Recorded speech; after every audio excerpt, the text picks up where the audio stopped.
after much delay and several mistakes on my part, here is the solution to homework number 11 in ME370. Here's the problem. I made this pipe. It's got a bend in it. It's not under pressure, especially because it has a hole in it. Everything would leak out. But it's like 50 millimeters on the outside, 30 millimeters on the inside. It's made of 1045 steel, cold drawn steel. And it's got this load in the Y direction at point C that varies between 3.5 kilonewtons and 12.2 kilonewtons every 10 seconds. So it's going, okay. And this hole is like 12.5 millimeters in diameter. And the lengths here, I made it 100 millimeters by 100 millimeters, like 4 inches by 4 inches. And we went with the stress concentrations, apply all those, and then combine everything together and do all of the safety factors. So this is a combined fatigue problem. So we start out, what are we going to do? Okay, I get some of the strengths from that for the material. Then I do a little bit of geometry. We want to look up this stress concentration. It's a strange one. Is it the oddest of the stress concentrations? Maybe. It just isn't done the same way as the others, so you have to kind of like some of the things you're being pushed to do is to try to navigate through something you've never seen before. So let's see, camera. And so here's the stress concentration that we have. This is the one in bending. And we note that we have to calculate the Z-net thing. All right, and so there's an A right there that might not be used to. So what we do here is we look up a D over D. We need a D over D, and we need an A over D, where A is the diameter of here. So coming back to this right here, so we take that 30 over 50, get 0.6 for D over D, and 12.5 over 30 and get 0.25. And so here I got a 0.6 and a 0.25, and so here's my A and my KT. In a similar manner, flip to the next page, and we see not exactly the same, because now we have this J-net thing that we're going to use inside this equation right there, right? So that's just really TR over J right here. So we have this J-net thing, but we still have another A, so we need a 0.6 and the 0.25, so we have this A and this KT, and we use that A inside here. Are they the same A? 0.81. They're not the same A. Okay, so come back into here, and here's my Z-net, sticking that A in here for the bending one. And in a similar manner, we do this thing for the bending one, the torsional one, and we get this J-net thing. I also want to get the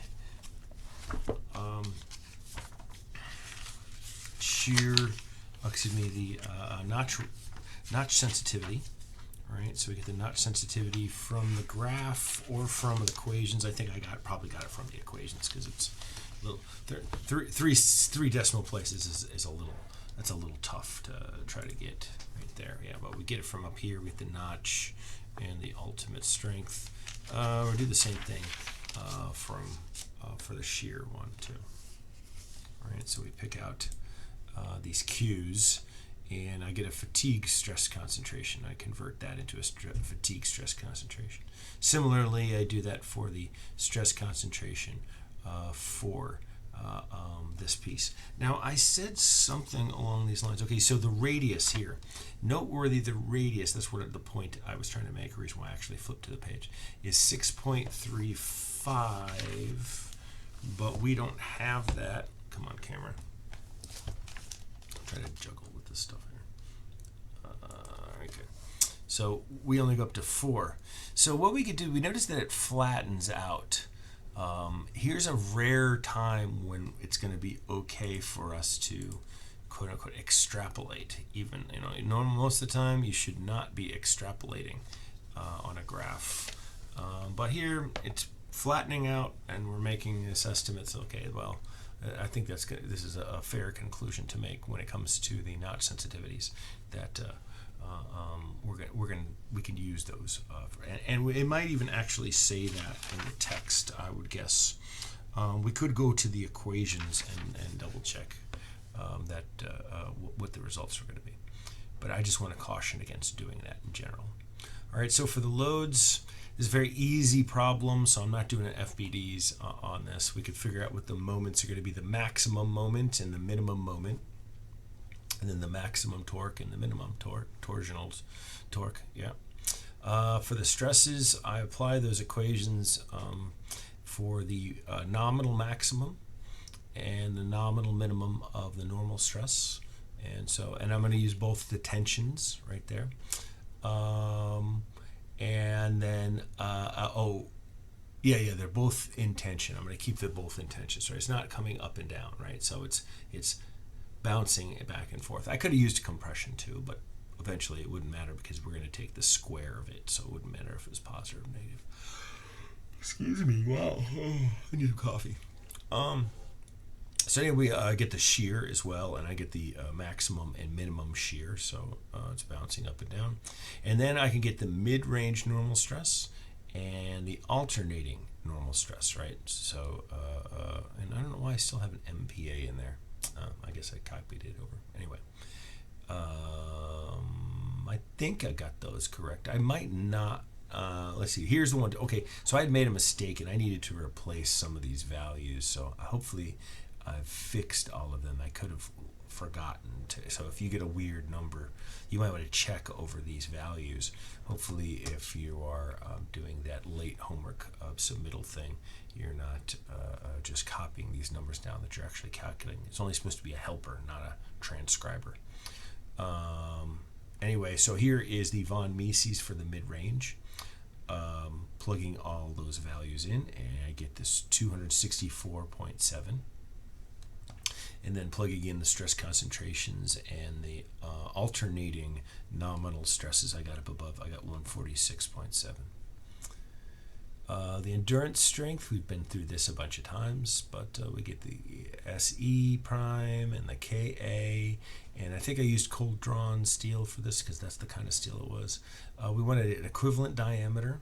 Even though it's hollow, you could read the text, you could see that we need that equivalent diameter is still, for a circle, at 0.37 times the outside diameter. And so we get a KB here for that, and all the other modifiers, Marin modification factors, Marin modification factors are all equal to 1.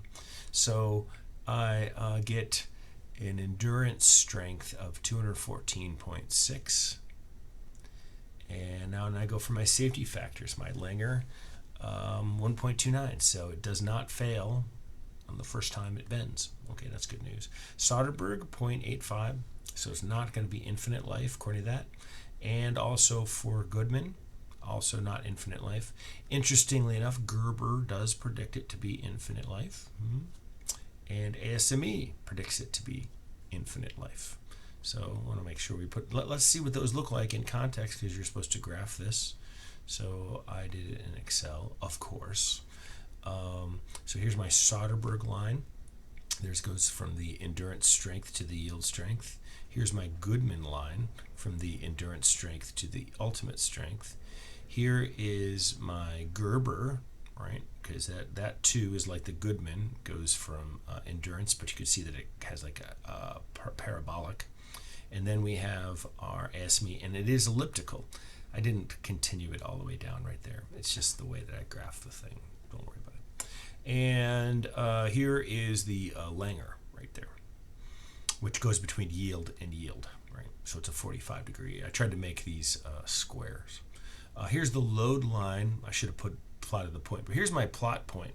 And so you can start thinking about where this is in the context of these other lines. Here's where the Langer, you can see that it's underneath the linear. I made the little tiny dot. You can barely see that as it comes up. Here's another dot. And remember that we got let's see what I gotta look at the values. 0.85, so that makes sense. This point is outside of the Soderberg line. And then you could see we got 0.91, so but we're still outside of the Goodman. And here, so you can see, we are inside the Gerber, and then we're even further inside when it comes to the ASME elliptic. So you get the idea. Now we want to try to draw a line from the ultimate strength through this, and where that intersects is going to be the equivalent completely reverse stress. So you're converting it from an alternating in mid-range to a completely alternating stress, and that's where that intersection is. So we could do that by way of equation that's in the 10th edition and earlier. That's in example 612. This is an equation within the 11th edition, right? So I want to find it, which makes this solution longer than me doing this, but it's worth telling you where to find these equations, because you will need this during an exam. So there is the equation right here. There it is. Okay, the Goodman equation. This is by doing the line and doing the thing that we've described right there. Sort of kind of an important thing. So I get 253 megapascals, which is interesting because it's actually less than the mid-range, right? But we're turning it into an alternating. I get that F from the graph in figure 618 and multiply it by the ultimate strength so that I could plug that into getting the A and the B that I need to put into this equation right here, which I somehow got rid of the equation number. That was a mistake, I don't know. But I put that in there, and now I guesstimating my 293,500. That's way too specific, but the answer was asking how many days. So we divide that by 6 cycles per minute. It was every 10 seconds, right? So 6 cycles per minute. 60 minutes per hour, 24 hours per day, and I got 34 days. Only 2 sig figs, right? I might even say 35 days. Why? And it doesn't sound as specific. Why not? Don't want to make people think that we know exactly when it's going to fail. This only has 50% reliability, right? All right, so problem 2, where we have another 3D shaft, and I don't know if I need to narrate all of these things, or if anyone would actually be listening to all of these things. But anyway, I got a force that's transmitted at A, and it's being resisted by the force at C for 18 horsepower at 1800 RPM. And I should have changed the temperature at which this was quenched. It didn't matter. They have it in both ways in the back. But I gave you the yield strength, ultimate strength, and I even did all the fully corrected endurance strength, so you didn't have to go through that one more time. And then I said to use the stress concentrations from table 7.1, right? So for a keyway, an end mill or a well-rounded shoulder, depending on which kind of fault you were looking at. Or, which kind of location you were looking at. So we're going to kind of find a worst one. So the dimensions are summarized in this table below, right here, and so this is what the thing looks like. It has different diameters and so forth. So I actually kind of cheated and knew ahead of time where the thing was going to be worst, and went ahead and got the geometry at that location. But let's see where it's going to be. Hopefully I got it right. I think I got it right.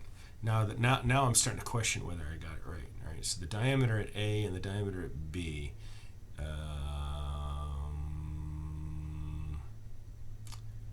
Yeah, they're actually pretty different here, right? Diameter at A.